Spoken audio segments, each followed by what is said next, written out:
വാസ്തവത്തിൽ ഹദീസുകളിൽ ആയത്തിലുമൊക്കെ അത്തിപ്പഴത്തെക്കുറിച്ച് പരാമർശിച്ചിട്ടുണ്ടെങ്കിലും അറേബ്യ ഒരു അത്തികളുടെ നാടല്ല. എന്നാൽ പോലും അതിനെക്കുറിച്ചുള്ള പരാമർശം ഉണ്ടാവാൻ കാരണം ആ വസ്തുവിൻ്റെ പ്രാധാന്യത്തിൻ്റെ മേൽ അറിയിക്കുന്നതിന് വേണ്ടിയാണ്. അതെ അതെ. അറേബ്യ ഈത്തപ്പനയുടെ മണ്ണും അത്തിപ്പഴത്തിൻ്റെ മണ്ണും രണ്ടാണ്. ഈത്തപ്പനയുടെ മണ്ണിൽ ഒരിക്കലും അത്തിപ്പഴം ഉണ്ടാവുന്നതല്ല.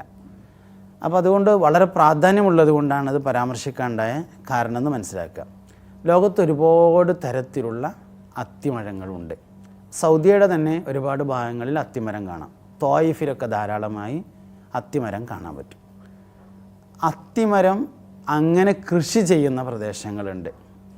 അവിടെ നിന്നാണ് അതിൻ്റെ പ്രോസസ്സിങ് ശരിയായ നിലയിൽ നടത്തിയിട്ട് ബേക്കറികളിലും മരുന്ന് ഷോപ്പുകളിലൊക്കെ നമ്മുടെ നാട്ടിലെത്തുന്നത്. നമ്മുടെ നാട്ടിൽ 2 തരത്തിലുള്ള അത്തിമരങ്ങളും അത്തിപ്പഴങ്ങളും കാണാം. ഒന്ന് പുഴയുടെയും തോടിൻ്റെയും സമീപത്തോ കുളത്തിൻ്റെ കരയിലോ ഒക്കെയുള്ള വലിയ മരമായി വളരുന്ന അത്തിമരം. ആ അത്തിമരത്തിൽ ചെറിയ അത്തിപ്പഴങ്ങളാണ് ഉണ്ടാവാറുള്ളത്. ആ അത്തിപ്പഴം കഴിക്കാൻ പറ്റുന്നതും നല്ല മെഡിസിനൽ ഇഫക്റ്റ് ഉള്ളതുമാണ്. പക്ഷേ അത് പഴുക്കുന്നതോടുകൂടി കഴിക്കണം, ഇല്ലെങ്കിൽ അതിൻ്റെ ഉള്ളിൽ പുഴു വരും. പഴുത്തിങ്ങനെ വരുന്നതോടുകൂടി അത് തുറന്നിട്ട് പുഴുണ്ടോ ഇല്ലേ നോക്കിയിട്ട് കഴിക്കാവുന്നതാണ്. നല്ല മെഡിസിനൽ ഇഫക്റ്റുള്ള സാധനമാണത്. ചെറിയ ഒരു കായയാണ് അതിനുണ്ടാകുക. നമുക്ക് കടയിൽ നിന്ന് വാങ്ങുന്നത് പോലെയുള്ള വലിയ കായയല്ല, ചെറിയ കായയാണ്. രണ്ടാമതൊരു അത്തിമരം നമ്മുടെ നാട്ടിലുള്ളത് വലിയ വീടുകളുടെയൊക്കെ മുമ്പിൽ നട്ട് വളർത്തുന്ന അത്തിമരം. വലിയ ഇല ആയിട്ടുള്ള അതിൻ്റെ അടിയിലാണ്. ആദ്യം ഞാൻ പറഞ്ഞതിന് മേലെയാണ് അത്തിപ്പഴം ഉണ്ടാകുന്നത്. മരത്തിൻ്റെ കൊമ്പുകളിൽ ചില്ലകളിലാണ് അത്തിപ്പഴം. ഇതിൻ്റെ അടിയിലാണ് അത്തിപ്പഴം ഉണ്ടാകുന്നത്. ഈ അത്തിപ്പഴം പഴുക്കുന്നതും കേടുവരുന്നതും ഒപ്പാണ്. അതുകൊണ്ട് അത് പച്ചയായിരിക്കുമ്പോൾ ഉപ്പേരി വെക്കാനാണ് കഴിയുക. അതിൻ്റെ ഞെട്ടിയും തോലൊക്കെ ചെറുതായിട്ട് കളഞ്ഞതിന് ശേഷം ചെറിയ പീസാക്കിയിട്ട് ഉപ്പേരി വെച്ച് കഴിക്കുകയാണ്. അതാണ് നമ്മുടെ നാട്ടിലെ അത്തിപ്പഴം കൊണ്ട് ചെയ്യാവുന്നത്. പിന്നെ അതിനുള്ള പ്രോസസ്സ് ചെയ്യാൻ ആവശ്യമായ സംവിധാനങ്ങളൊന്നും നമ്മുടെ നാട്ടിലായിട്ടില്ല. വിദേശത്തുനിന്ന് വരുന്നതാണ്. നമുക്കിന്ന് ഡ്രൈ ഫ്രൂട്ട്സിൽ വരുന്നതാണ് നമുക്ക് കൂടുതലായും ഉപയോഗിക്കാൻ പറ്റുന്നതും വാങ്ങാൻ കിട്ടുന്നതും. അപ്പോൾ നമ്മുടെ നാട്ടിലുള്ള 2 അത്തിപ്പഴവും കഴിക്കാൻ പറ്റുന്നത് തന്നെയാണ്. ഒന്ന് പഴുക്കുന്നതോടുകൂടെ കഴിക്കണം, രണ്ടാമത്തേത് പഴുക്കുന്നതിന് മുമ്പായി ഉപ്പേരി വെച്ചിട്ട് കഴിക്കണം. ഇപ്പം ഈ അത്തിപ്പഴത്തെക്കുറിച്ച് ഇങ്ങനെ പറയുമ്പോൾ സ്വാഭാവികമായും നമുക്കൊക്കെ തോന്നാം ഒരു നല്ലൊരു ദിവ്യ ഔഷധമാണ്. അതോടൊപ്പം തന്നെ പല രീതിയിൽ നമുക്ക് ശരീരത്തിന് ഉപകാരപ്പെടുമെന്നറിയാം. അപ്പം അങ്ങനെയാണെങ്കിൽ സ്ഥിരമായി ഒരാൾ അത്തിപ്പഴം കഴിക്കാൻ തീരുമാനിച്ചാൽ എന്താണ് ആ കഴിക്കുന്നതിന് എന്തെങ്കിലും നിർദ്ദേശങ്ങളുണ്ടോ അങ്ങനെ കഴിക്കാൻ പോകുന്ന ആളുകളോട്? ഏറ്റവും നല്ല അത്തിപ്പഴം സെലക്ട് ചെയ്യണം എന്നുള്ളതാണ് സ്ഥിരം കഴിക്കുന്നവരോട് പറയാനുള്ളൊരു കാര്യം. ഏറ്റവും നല്ല അത്തിപ്പഴം എന്ന് പറയുന്നത് ഏറ്റവും നല്ല അത്തിപ്പഴം എന്ന് പറഞ്ഞാൽ വെള്ള കളറിലുള്ളതും തൊലി ഉണങ്ങിയതുമാണ് ഏറ്റവും നല്ല അത്തിപ്പഴം. ഉണങ്ങിയ തൊലിയുള്ളതും വെള്ള കളറിലുള്ളതുമായ അത്തിപ്പഴമാണ് ഏറ്റവും നല്ലത്. ഇതിന് രാവിലെ വെറും വയറ്റിലാണ് ഇത് കഴിക്കാൻ പറ്റുന്ന സമയം. പക്ഷേ ഇത് ഒന്നിച്ച് അത്തിപ്പഴം കഴിച്ചാൽ ദഹന പ്രക്രിയയെ തകരാറിലാക്കും. അതുകൊണ്ട് നേരത്തെ നമ്മൾ പറഞ്ഞതുപോലെ രാത്രി വെള്ളത്തിലിട്ട് വെക്കുകയും രാവിലെ ആദ്യം വെള്ളവും പിന്നെ പഴവുമായി കഴിക്കുകയും വേണം. മുമ്പൊരു എപ്പിസോഡിൽ നമ്മൾ പാലിനെ പറ്റി പറഞ്ഞപ്പോൾ പാലും ഈത്തപ്പഴവും കഴിക്കാൻ പറഞ്ഞിരുന്നു. ഈത്തപ്പഴം ഇട്ട് തിളപ്പിച്ച പാല് ഒരുമിച്ച് കുടിക്കാനാണ്. ഇവിടെ വെള്ളം ആദ്യവും പഴം പിന്നെയുമായിട്ടാണ് കഴിക്കേണ്ടത്. വെള്ളത്തിലിട്ട് വെച്ച അത്തിപ്പഴത്തിൻ്റെ വെള്ളം ആദ്യം കുടിച്ചിട്ട് പിന്നെ പഴം കഴിക്കുകയാണ് വേണ്ടത്. ദിവസത്തിൽ 1 എന്ന തോതിൽ എല്ലാ ദിവസവും അത്തിപ്പഴം കഴിക്കാവുന്നതാണ്. നമ്മൾ നേരത്തെ നടത്തിയൊരു അഭിമുഖത്തിൽ മറവി രോഗത്തിന് അത്തിപ്പഴം നല്ലതാണെന്നൊരു സൂചന ഉണ്ടായിരുന്നു.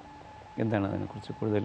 അപ്പോൾ പൊതുവേ നമ്മൾ ഈ അത്തിപ്പഴം ഒരു സബ്ജക്റ്റായിട്ട് എടുത്തപ്പോൾ കൂടുതൽ കാര്യങ്ങൾ അറിയാൻ താല്പര്യമുണ്ടാകും. കാരണം ഇന്ന് മനുഷ്യരിൽ വന്നുപോയിട്ടുള്ള ഏറ്റവും വലിയൊരു വിപത്ത് എന്ന് പറയുന്ന രീതിയിലേക്കാണ് മറവി.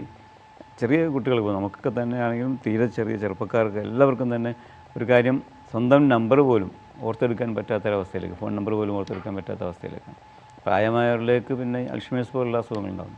അപ്പോൾ തീർച്ചയായും മറവി രോഗത്തിന് അത്തിപ്പഴം ഗുണകരമാണ് എന്ന് അന്ന് പറഞ്ഞതായിട്ട് ഞാൻ ഓർക്കുന്നു. ഒന്ന് വിശദീകരിക്കും. സയ്യിദുന ആദം നബി അലൈഹിസ്സലാം സ്വർഗത്തിൽ നിന്ന് ഭൂമിയിലേക്ക് വരുന്ന സമയത്ത് അത്തിപ്പഴം കൊണ്ടുവന്നു എന്ന് ആദം നബി അലൈഹി ഇസ്ലാമിൻ്റെ ചരിത്രം പരിശോധിക്കുമ്പോൾ കാണാൻ വേണ്ടി പറ്റും. അതായത് ആദം നബി അലൈഹി ഇസ്ലാമിൻ്റെ ജീവിതത്തിൽ നമ്മൾ നേരത്തെ പറഞ്ഞതുപോലത്തെ ഒരു സംഭവം ഉണ്ടായിട്ടുണ്ട്. ആദം നബി അലൈഹി ഇസ്ലാമിന് മുലപ്പാൽ കുടിക്കാനുള്ള അവസരം ഉണ്ടായില്ല. ആദം നബി അലൈഹി ഇസ്ലാമിൻ്റെ ജീവിതത്തിലേക്ക് ചേർത്ത് വെച്ച് ഒരു മറവിയെ പരാമർശിക്കാറുണ്ട്. ഒരു കനി വിലക്കുകയും ആ കനി പറിക്കാൻ ആദം നബി അലൈഹി ഇസ്ലാം ശ്രമിക്കുകയും ചെയ്തതിനെക്കുറിച്ച് ഖുർആൻ പറഞ്ഞ സ്ഥലത്ത് ഫനസിയഹ എന്ന വാക്ക് ഉപയോഗിച്ചിട്ടുണ്ട്. മറന്നതുകൊണ്ടാണ് ആദം അങ്ങനെ ചെയ്തത് എന്നത്. അവിടെ ആദമിന് എന്തുകൊണ്ട് മറവി ഉണ്ടായി എന്ന വിഷയത്തെ പഠനവിധേയമാക്കിയാൽ മുലപ്പാലിൻ്റെ അപര്യാപ്തതയാണ് മറവിയുടെ കാരണം എന്ന ഉത്തരത്തിലേക്ക് എത്തും.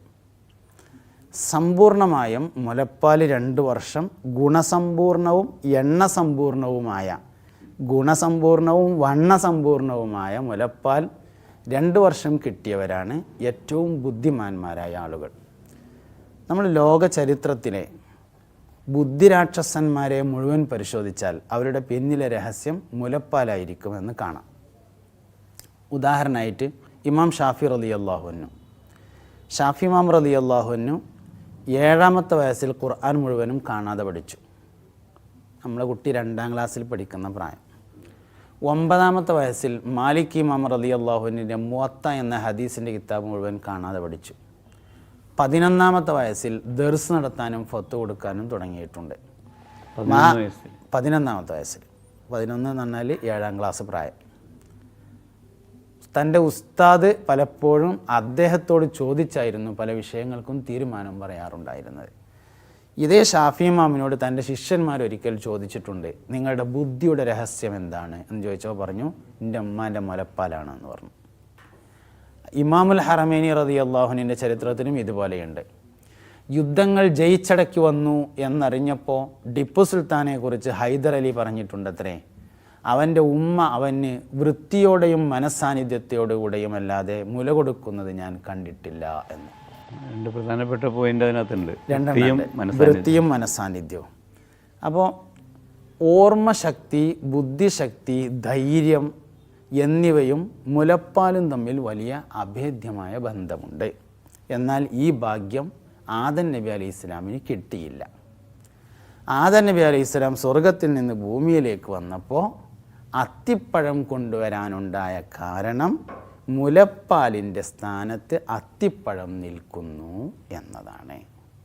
അങ്ങനെ വരുമ്പോൾ മുലപ്പാലിൻ്റെ അപര്യാപ്തത മൂലം മറവി രോഗമോ പഠനത്തിൽ പ്രയാസമോ ബുദ്ധി കുറവോ ഉള്ളവർക്ക് മുലപ്പാലിന് പകരാവെന്ന് പറയാൻ പറ്റില്ല, എന്നാലോ മുലപ്പാലിന് പകരമായിട്ട് ആകെ ഒരു സാധനമേ ഉള്ളൂ എന്ന് പറയേണ്ടി വരും. സൂക്ഷ്മമായ പഠനങ്ങളിലേക്ക്, ഞാനതിന് യോഗ്യനല്ല, സൂക്ഷ്മമായ പഠനങ്ങളിലേക്ക് പോയി എന്തൊക്കെയാണ് മുലപ്പാലിൻ്റെ കണ്ടൻറ്റുകൾ, എന്തൊക്കെയാണ് അത്തിപ്പഴത്തിൻ്റെ കണ്ടൻറ്റുകൾ എന്ന് പരിശോധിക്കപ്പെടേണ്ടതാണ്. അപ്പോൾ മറവി രോഗത്തിന് അത്തിപ്പഴം ഒരു ശമനൌഷധമാണ് എന്ന് ആദം നബി അലൈഹി ഇസ്ലാമിൻ്റെ മറവിയും അതിന് അള്ളാഹു നൽകിയ ചികിത്സയും കൂട്ടിയോജിപ്പിച്ചാൽ നമുക്ക് മനസ്സിലാക്കാം.